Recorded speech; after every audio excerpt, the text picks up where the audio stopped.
ताईंचं झालं का चहा नाश्ता? आमचा तर झाला बघा. राडा बघा किती पडलेला आहे. आम्ही आलो गावाकडे. पाणी वगैरे नाहीये इथं. पाणी थोडंसं कमी आहे ना, त्याच्यामुळं नाही का सगळं थोडं थोडं पाण्यामध्येच हे करायचं. बघा पिऊला मी मटकी बनवते. मिठाची मटकी आहे हे. ह्याच्यामध्ये काय नाही, फक्त गरम तव्यावर भाजून ह्याला घेतले. आणखीन थोडंसं तेल आणि मीठ टाकले. आता हे दीक्षाला आपल्या पिऊला वगैरे देते. हे एकदम पौष्टिक आहे नाही का हे मटकी. असं तसंही मुलं मटकी मोड वगैरे आलेले केलेले काही खातच नाहीत. मग मला हे अशा प्रकारे मला बनवून द्यावं लागतं त्यांना.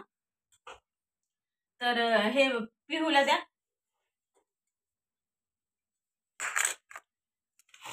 आणि हे बघा इतका राडा पडला ना बघा, इकडे इथून तिथून सगळं.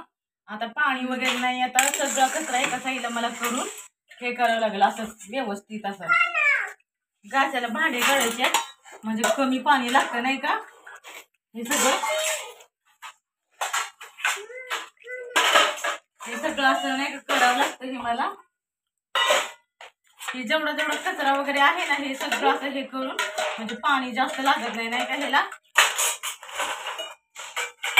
झालं का ताईंचा चहा नाश्ता? काय चाललंय ताईंचं?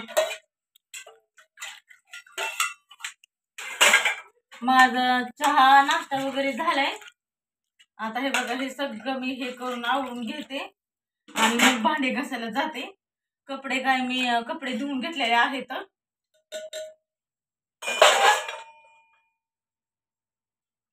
लाईक करा, शेअर करा, कमेंट करा. परत भेटू.